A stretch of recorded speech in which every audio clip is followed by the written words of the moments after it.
Chief Investment Officer at UBS Wealth Management. In a conversation that we had with him, he outlines the reasons why he believes India has to be at the center of your thought process when it comes to a portfolio construct in the APAC region. How do you view this this very critical week, if I can use for the APAC region, simply because if the last few days are any indication, Donald Trump seems to be in a hurry to close some of the deals. Japan has happened, EU may happen, some of the others have happened. Is that a net positive for at least the outlook that an investment manager like you can take? Generally speaking, it is positive because what it really does is it takes away uncertainty, and that is probably oftentimes the biggest stumbling block that we would normally see. So I wouldn't actually assume that markets had maybe priced in a really bad outcome in the first place. So therefore we see a bit of uplift, but not also too much. But nonetheless, right, you can make progress. You can look at earnings again. Before that was a bit more tricky. So I think that's what's happening. Of course, every market more that comes in Asia, we have now 4 basically. That will also be slightly, at least a mild positive, I should say. Got it. Let's assume that some of these deals get struck, Hartmut. I'm now making a hypothesis because that's what we can make. But there is some bit of uncertainty that still remains. I mean, classic Donald Trump strategy, that some uncertainty might still remain.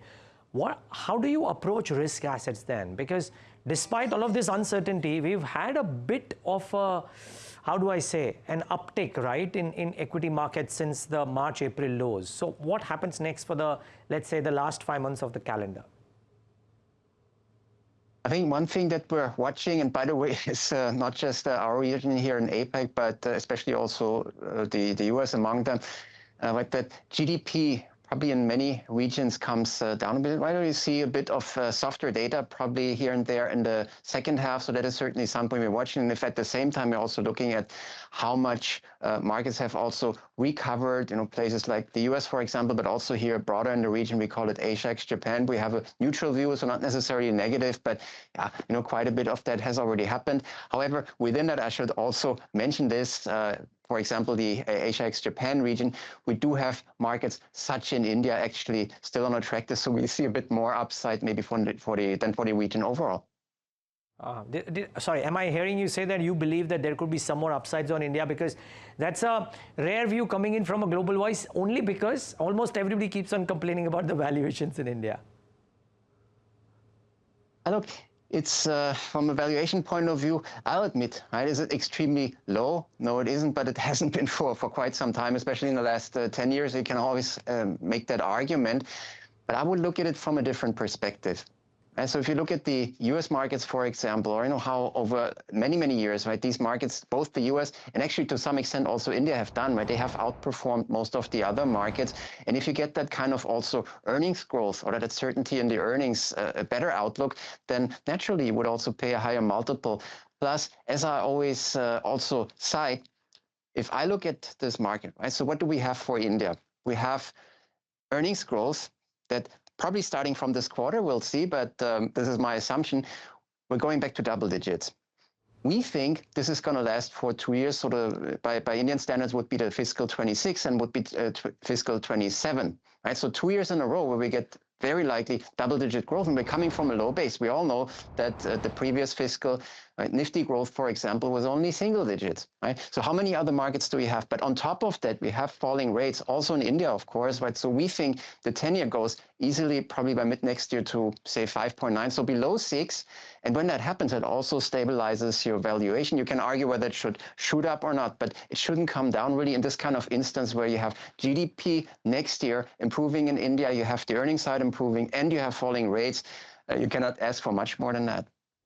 And maybe a relatively stable currency as well, considering that the macro ratios, the current account deficit, etc. in India look fairly stable now relative to what they were maybe 10, 15 years ago.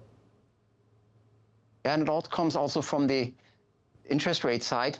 Right? So for the Fed for the next 12 months, we think there's going to be 100 basis points down, or say 4 rate cuts, basically, if you want to call it that. Right? India, RBI is already somewhat further advanced, right? Let's call it maybe a 2 cuts, right? So compared to the US, actually, there would be more. So it would be difficult to construct a case where the rupee doesn't at least stay stable. We think actually probably goes towards mid next year, maybe 84 or so, so even also strengthened a little bit. So in that kind of environment, it's also not a worry that keeps me up at night. It shouldn't. So, Hartmut, let's assume, I mean, and you know, we were doing a small exercise of the valuations that, let's say, for example, India has traded in this decade since post-COVID. The average multiples have been 24 times. We are currently at 24 times. So you could argue that maybe we are not that expensive relative to the averages in the last 5 years. But let's work with an assumption of what you said, that the multiples will probably not correct too much because of all the reasons that you gave. And if we see double-digit earnings growth, let's say 12%, 13%, what have you, you reckon over the next 18 months, the markets could compound by that kind of earnings growth number. So let's say maybe for 2 years we collectively grow about 25-30%, then does the market, the Indian market, have that kind of an upside? You would expect that kind of an upside, right? And also maybe one more point on valuations. This is typical, right? So when you come out of a relatively low earnings cycle, right, or period anyway, such as Nifty also did, right? So we had that also in India in the fiscal 25 anyway, and you're accelerating. You will always see the multiple move first, and then you get upgrades and all these things, right? So again, multiple isn't as high, or the multiple isn't as high as it may seem even, right? Because you are in that phase where in any market on the planet, but including also, of course, in India, you would expect this as this early part of the recovery, of the earnings growth recovery. So again, that is not something I would be too hung up on at this point. Got it.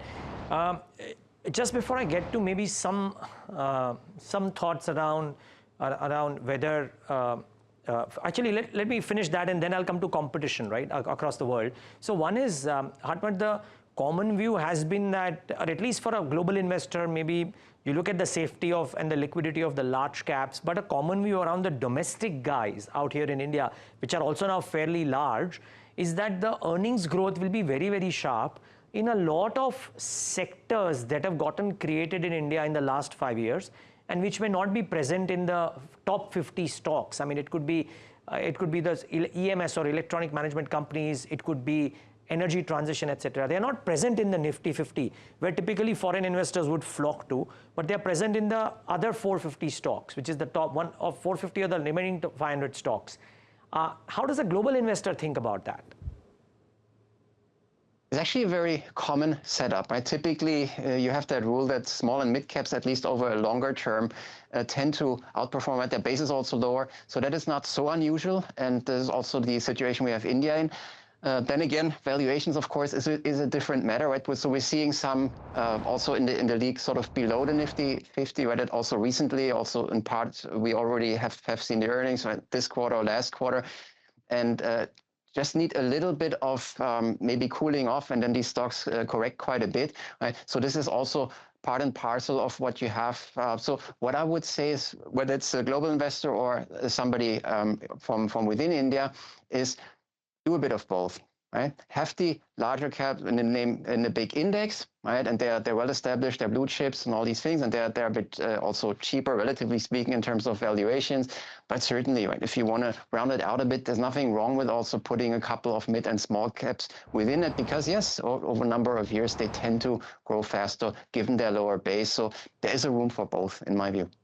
Hartmut, the other thing is, there was a lot of conversation around technology leadership being in the US and raw material and manufacturing powerhouses being China, for example, and therefore a lot of other markets could suffer as well. Now, India has got its own strengths, but no technological leadership, as well as the critical mass of rare earths or critical materials for batteries, etc., stay with China and maybe a couple of other countries. How do you then think of the rest of the Asian pack? Do they still find favor, or would people give undue importance to such leadership between US, China, or some of the other nations? there's a room or place for every market, right? So the rare earth parts that you in particular mentioned, it looks very much like it's part of the negotiation on the trade side more than anything else. So when China and the US come together, and it looks like next week we're also getting more negotiations, etc.